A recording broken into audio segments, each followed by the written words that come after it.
The Raikiri 2 has been working out, it's been in counseling, it's gone to the dentist, socializing, hanging out with its friends more. It's better in every way than its predecessor or previous version, which was kind of a turd. King of worst rear buttons, and it's this controller right in front of you. This particular unit was purchased off Amazon. That is the link that'll be down there in the description below. So when I purchased this thing with my own ducats or shekels, have a little more respect when I say things like this is the best wireless Xbox Pro controller I've tested, or this completely makes the Microsoft Elite 2 pointless to buy because this controller has every part or component better for cheaper. And that really does extend to all the competitors like the Scuff Instinct Pro or the Turtle Beach Stealth, whatever else you're gonna bring up in the comment section. This little plastic princess really does have everything I've been looking for, appearance and personality wise. So I'm gonna take her off the market and just make this my exclusive piece for a while till I'm ready to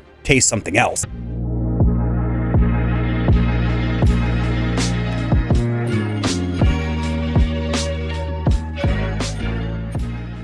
The summary, the key notable features of this controller, since you probably have a life and not enough time to sit through a 30-minute documentary style controller review. Don't let the Roman numerals confuse you. That ain't II, that's 2. This is a sequel, a part deuce. The first one was a piece of shit. It had a screen, which is a gimmicky feature that is never necessary because you can always make onboard customization by holding down a function button and then using the D-pad or face buttons to change things like the lights or your chat game blend for the 3.5mm headphone jack. That controller felt supremely cheap. Every part and component was the opposite of premium and felt pretty standard. Pro controller price, standard controller feel. This new version now has anti-drift TMR thumbstick modules, which are more accurate while consuming less power than Hall effect joysticks. Tri-mode connectivity, so that is going to be 2 modes of wireless, a 2.4 gigahertz dongle, which is the method I strongly recommend. It does have a Bluetooth card on board. A simple Google search will reveal that that is Bluetooth 5.0, so not the latest and greatest technology, but it has Bluetooth on board, which does allow you to force compatibility with converters or adapters so you can go cross-platform. 1000 hertz polling rate through wired and wireless. That is only on PC. We're gonna test that. Dual mode triggers, which do give you a micro switch, kind of a mouse click, which is fantastic. Every Pro controller in the world should have that. Extended battery life up to 50 hours with the 2.4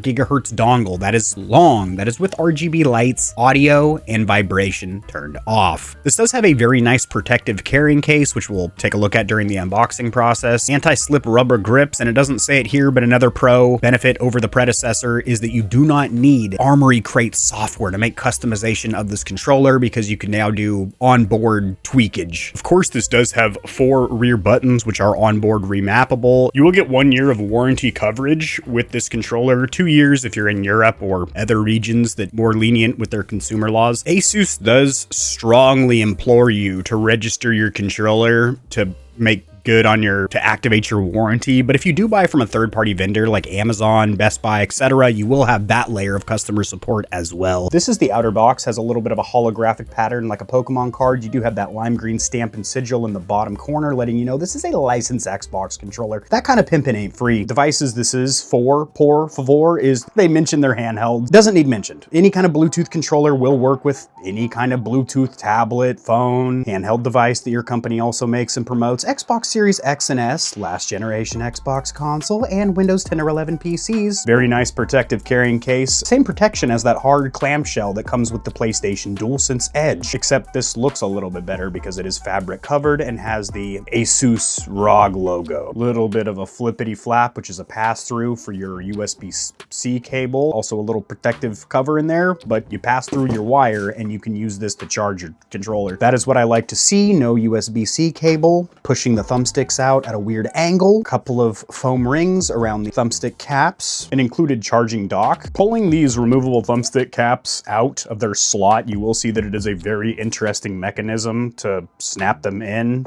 These look like they could break ridiculously easy with these plastic. Really want to snap with me just doing that in comparison to metal on metal contact like the Razer Wolverines or the Elite Series 2. Swapping these is incredibly easy. Just held on with tension, give them a little pinch and gonna pull. I'm gonna leave that short concaved on the left, my walking stick, and then for aiming, I need a little bit more height, sweetheart. So nice high right stick there, and these do feel pretty damn good grip-wise, very similar to the stock Xbox One or Series controller in those regards. KontrolFreeks for Xbox One and Series do fit these perfectly, while the Nintendo Switch and PlayStation 4/5 caps are a little bit loose and wiggly. This packaging's actually pretty premium. There's these foam flippity flaps which hold the back of your controller in place, and then this accessory box with some shit in it. Plastic stands for your charger dock, a couple of holographic stickers. Even though this is a wireless controller, you do have a 10-foot braided USB-C cable. No dust covers, but you do have a rubber tie back that stays connected, and a little bit of ASUS branding on the USB-A and C end. And an incredibly chunky multi-language instruction manual, which does have pictures. They are partial color, that partial color being red, which is their theme color, just like when you get a Razer controller and the only color you see is lime green. 3 things I do not really like about this charging dock. One is going to be the little feet, which are mandatory. They feel incredibly flimsy and are a little bit of a pain in the ass to get mounted the first time. The second one is that the whole dock itself does feel super cheap. You do not need to run 2 USB ports on your tower, one for the dongle activity and one to the wall for power. It would be cleaner if they were both on the back. As for the cosmetics or appearance, this is a pretty classy, understated controller, pretty much just matte black. Everything matches. The only thing I think could have made this look better is if the regulatory information sticker underneath something like a magnetized plate or a tiny sticker at the bottom, not really taking up so much real estate. Jumping right into comfort, this does have rubber grips, but the inner part is plastic. Similar pattern to the rear buttons. And then this section is rubber, and they do mesh together well. Personally wish that this rubberized material had been continued onto the inner section. The rear buttons, which do have an entire section,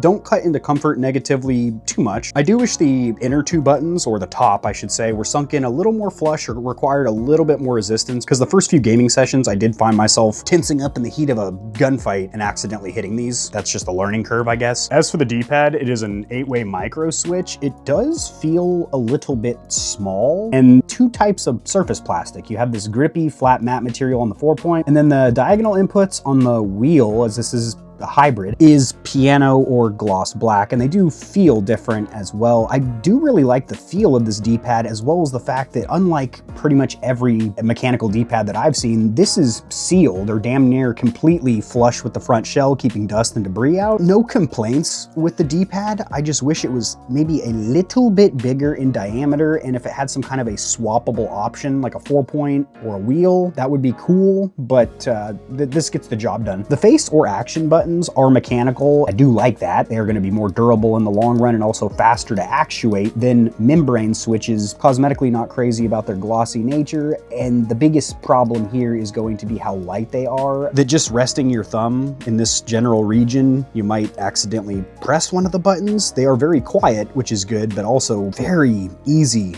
to press. Luckily, you do have 4 rear buttons, so you might very well be binding all 4 of your face or action buttons to the tuchus. Bumpers are mechanical as well. You can actuate them with the meat of your finger or the tip, and it really does require the same amount of strength or resistance. What I do not like is there is no stippling up here. There's this little, whatever the hell this pattern is, that's not where you're resting your finger, so these are pretty slick and slippery. The triggers feel fantastic. They have a nice linear resistance all the way through the stroke, so if you're using this to modulate the throttle and brake in a racing game, it would do you wonders. These will engage your trigger locks or stops, which do make it a mechanical micro switch. These feel very similar to Razer's mechanism and the fact that there is 0 dead end take up or slop. It just simply actuates, and they do feel incredibly durable, although pounding and pummeling these over the next few months is going to be a great test of that. While it is possible to activate and deactivate the trigger levers while in gameplay without flipping the controller around, it's not the easiest thing in the world, and you probably still are going to want to turn it around. In those regards, moving right onto the accessory button suite, there is a lot of extra stuff going on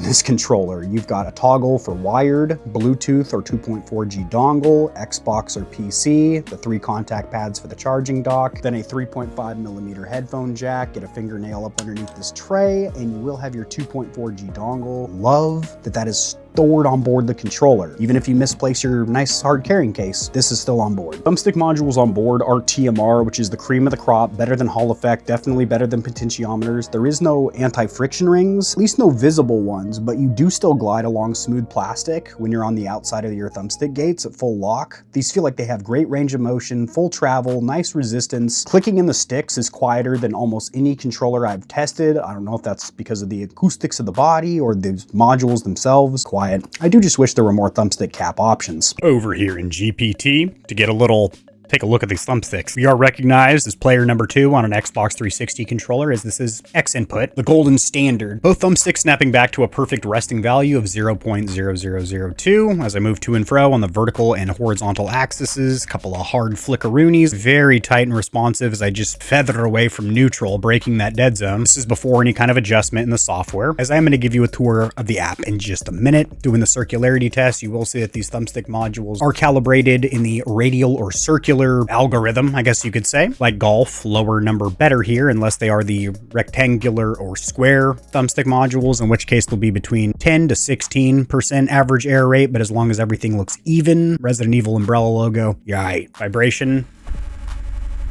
Yep. So the instructions for how to bind the rear buttons on the fly is incorrectly worded in the instruction manual as well as online when you Google it. It says to hold down the command center button, which is this one, for 3 seconds. You actually need to hold down both of these buttons, which is the command center button and whatever the fuck these 3 lines are. Hamburger ass meat button. Hold that down for 3 seconds. You're gonna see this status light start flashing. Then you're gonna hold down the combination of rear button and face button you want combined. Gonna get a little flash. Now I'm still in remapping mode, but as you see, I'm pressing the rear button and it is registering the face button that I have bound. To exit remapping mode, go ahead and, oh, okay, it did it now automatically from waiting for a few seconds. To enter or exit it, you are going to hold down both of these buttons, not just this button. Also, there was a YouTube video I found. The guy didn't show this step at all. It jumped directly to showing the back of the controller, so that was not helpful. These rear buttons I do like quite a gosh darn bit, especially the bottom 2. The inner 2, I wish were a little bit more sculpted closer to the rear shell. It's a minuscule complaint, and I think this is a fantastic 4 button design. It is remappable on the fly, so you do not need any software, which is a complaint from the OG version, was you needed Armory Crate. These are just so much better. Out of the box, wired speed on PC is 1000 hertz, which is fantastic because a lot of these controllers I've been testing here recently have little asterisks and caveats next to them saying they have 1000 hertz, and you do need to update the controller and the app and a dongle, do 3 spins, hop in a hammock, cover yourself in banana peppers, flip yourself around, slip on some sashimi rolls, and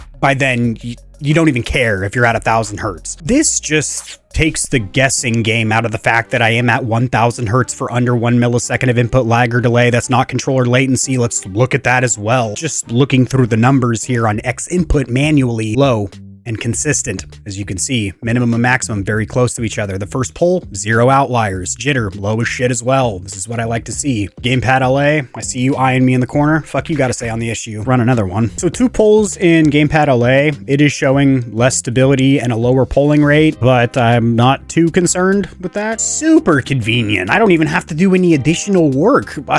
Right there on the manufacturer's landing page. 1000 hertz, which is gonna get you 1 millisecond of input lag or delay, around 2.32 milliseconds of latency when playing on PC wired. Competitor A, we don't know who you are. Competitor B, you probably sell pretty well. And even using the dongle, very low latency. And these are high quality TMR sticks. I believe they're K silvers, but without a teardown or disassembly, I cannot confirm that just yet, but they look like them and they perform freaking nicely. The Lord of Mice overclocking software did recognize this as an Xbox or X input controller, but I could not overclock it. Didn't brick the controller or cause any issues, but there was no perk or benefit. I didn't see speeds go down or become more consistent from trying to overclock. This handle's way different. It is like a web-based thing, kind of like Keychron keyboards. Wooting web utility also gives you this option where if you don't want to install a software program on your PC, you can just go to a website and allows you to do the customization. The first result here is GearLink. That is an ASUS specific thing.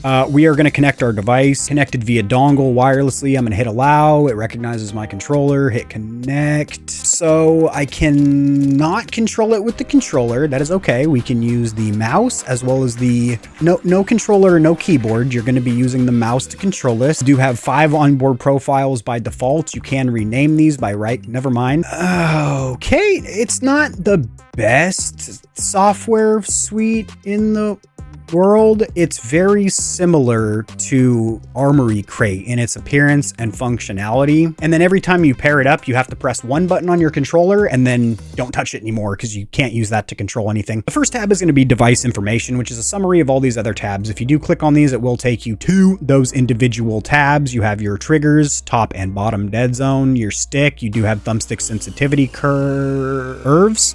Okay, so by default, there is a 10 percentile dead zone and a weird looking setting the dead zone below 5 might give you a stick drift, sucker. Yes, I'd like to do it anyway. Look at this weird little ramp up it has here. Instead of being an actual linear curve, which if you're somebody that's been playing on linear for years, this could screw you up because it's going to ramp up a little bit initially and then taper off. I'd like if there was just a regular, no honey, absolutely not. Okay, there it is. So what you're going to do is just hit reset. It will straighten everything up like a true linear response curve. Then go ahead and bump your dead zone down to 0. You get this little warning over here. We're going to see if that warning means jack shit to us in reality. Do I have drift right now? A little bit. It ain't popping back to a perfect resting value anymore, but that's pretty minuscule to where it might not even be noticed in gameplay. You do not need to hit save or apply. You do have your button bindings, although keep in mind you can do this on the fly. Control of the palm vibration motors. You do not have impulses in the triggers, but just the big rumble forces in the palm with a default of 75. Your RGB lighting. This is pretty cool, actually. Have your RGB lights change color with the battery life. Although I would change these default colors, maybe green for full, yellow for medium, and red for low, because blue doesn't make me think of medium battery. So really, the customization of your controller is just up here in settings. The rest of this is supplementary stuff like your lighting and your power save features, calibration if you are having any issues. So both sticks, make sure you do that. If you do want a true linear, non-hampered with response curve, you need to hit reset. Lines it up for you. Dead zone. Do recommend the manufacturer's default of 5. Any lower than that, we did see in GPT, is too taut of a dead zone. She was walking a little bit on us. So unfortunately, I cannot get this working Bluetooth or 2.4G with any of my converters or adapters for the PS5, but I'm gonna try and go wired. Holy moly, I can't even get it working wired with the FGC2 from Brook, which usually works with freaking everything. Unfortunately, we have the same story over here with the Switch 2. It's not connecting. So that is pretty unfortunate if you're somebody that when you buy a Pro controller, an expensive bad boy, you want it to work on all your consoles, all your platforms. So as for the pros, cons, and verdict, I am going to start with the cons because there honestly is not that many of them. The biggest one in my personal opinion is the lack of converter or adapter support. So you can use this on PS5 and Switch, 1 or 2. It didn't work for me. Wired, dongling, Bluetooth. If you have found a way around that, please let me know in the comment section below what converter or adapter you're using, because I would be interested in getting this working on other platforms as well. Not for any nefarious cheating or scripts or turbo or anything like that. You're spending almost $200 on a controller. You might want it to work on all your consoles. Hate to be the voice of reason like that. The charging dock, it's a pro that it's included. I'm going to deem that the unnecessary feature, just like the OLED screen of the first controller, because it does feel really cheap. You do need to snap on these little feet, which make it look kind of silly. And then the USB port to get passed through charging, as well as the dongle for connectivity, is on different sides, the front and back. The instructions for rebinding the rear buttons are incorrect in the instruction manual online, and the one YouTube video I found, the gentleman just skipped to the part where it's already the back of the controller and you can't see what buttons you actually need to hold down to go into remapping mode. I got you, brother or sister. The included thumbstick cap options, there's only concaved, no domed, which I prefer domed over concaved, as long as there is enough grip on the rubber or silicone compound. If not, then you have to go with concaved because your thumb fits in the little cup or dish. Face buttons are too light, where if you just rest your thumb there, you could accidentally press them. Not a big issue for me because I find myself never really using the face buttons. I'm back here on the rears. Additional switches and toggles to go to different modes like Xbox wireless or PC wired. These might be necessary, but it'd be cool if you could just plug the controller in or use the dongle and it was smart enough to do it for you. On to the pros, because there is so damn many. We'll just start with the small and work our way up to the big. There's a 3.5 millimeter headphone jack, so if you are somebody that likes to go wired, you can do that. There is a carrying case that is actually protective and does not cock your thumbsticks out at a weird angle. Them thumbsticks, those are TMR, not Hall effect, not potentiometer, and a $190 controller that comes with a dock and is licensed for Xbox. This is a ridiculously comfortable controller, shape and shell design, almost identical to a standard Xbox One or Series controller, but does add these rubber grips, which feel probably the best out of anything I have felt in the grip department, maybe second to aim. Reason being, the breathability on this is fantastic. Your hands do not get hot and sweaty. These feel like they're going to be durable in the long run, and they just feel good on the hand, although I wish it did continue around to the inner part of the rear buttons. The 4 rear buttons are great, ergonomically comfortable, remappable on the fly, but cannot be removed. So if you're somebody that doesn't like them, you're going to be disabling them or unmapping them. If you're doing that, why are you buying a Pro controller, my boy? The triggers feel so good in their linear configuration. Oh golly, about the travel of a regular controller, but like a buttery smooth resistance felt all the way through the stroke that makes me want to stroke some mo. And when you do click on those little trigger locks, it does become a mechanical mouse click with no dead end take up or slop. You're going to be clicking faces like nobody's business.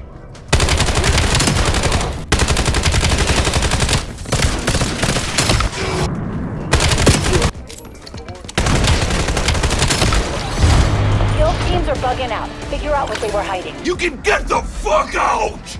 I summoned you here to get your hats, and now it is time for you to leave. Battery life, 50 hours with the RGB, vibration, and everything else turned off. Cosmetically, this is a good looking controller because it's not flashy with some lime green or pink or purple. It's just a black troller, man. And at the end of the day, the verdict is that this offers a tremendous value and makes the most popular Xbox Premium or Pro controller, that being the first party Microsoft one, the Elite Series 2, completely null and void, or not really worth a recommend from me personally, because that is more expensive. Granted, it's been out forever, so it's seen on sale quite frequently, especially with its well-known quality control problems. And while there are aspects I like more of the Elite 2, like the included accessories, the adjustable thumbstick tension, the cosmetics or looks, onboard app integration, because it's just meant to work with that console. Overall, I do really like this controller more. It is cheaper than the Elite's recommended MSRP with substantially more potential for long-term reliability because it has TMR thumbsticks, which are drift resistant, mechanical clicky switches for the D-pad and face buttons, which not only feel better, but also last longer. It's pretty hard to recommend any wireless Pro controller for Xbox currently, like the Scuff Instinct Pro or the Turtle Beach Stealth or anything else other than this controller because of the price to performance, the bang for buck. You really are getting a lot with this controller. Little ROG residue backing up. Thank you for watching. This has been my personal opinion on the Asus ROG Raikiri 2 Xbox Wireless Pro controller. I think it's amazing. Better than the Elite 2. Pretty much the best wireless Xbox Pro controller on the market as of currently. This has also been a very requested review. People have been asking me to take a look at it and do what we done dang did here today for a while, and I finally did it, so hopefully it satisfied you the way that you built up our moment in your head. Hopefully it was as pleasurable as you originally hoped or assumed, because I had a lot of fun. I'd like to do it again with you. Drop in the comment section below what you think of this thing, and I'll see you tomorrow.